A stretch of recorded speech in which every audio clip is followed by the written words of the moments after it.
The FBI says it's executed a search warrant at the home of a Washington Post reporter. The Post says journalist Hannah Natanson had her phone, computers, and a Garmin watch seized by agents at her Virginia home. According to DOJ, the search was related to an investigation of a Pentagon contractor accused of illegally retaining national defense information. Joining us for more, Justice and Homeland Security reporter Luke Barr, also our law professor James Sample. So, Luke, what more do we know about the case?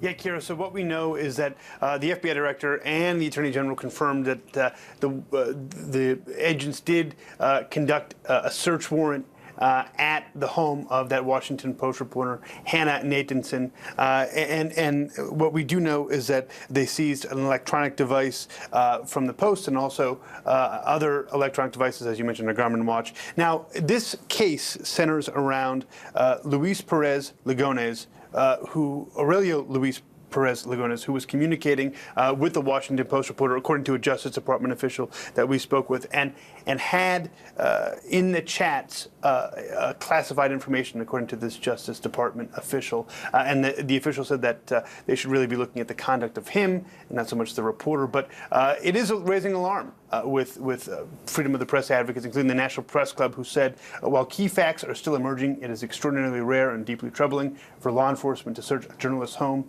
and seize reporting devices. Kira. So, James, does the reporter have any legal exposure here?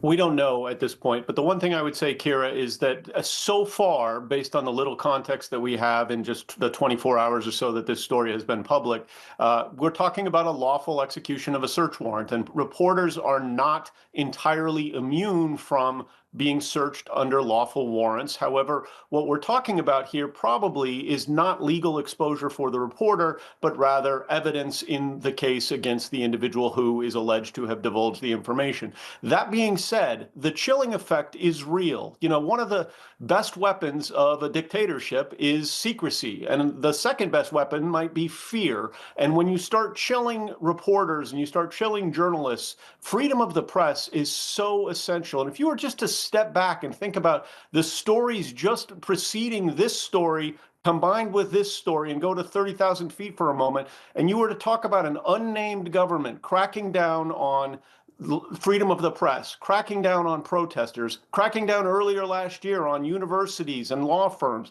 and you didn't know who that government was, it would strike you that that is not the kind of government that the United States purports to be when it purports to be an example for the rest of the globe.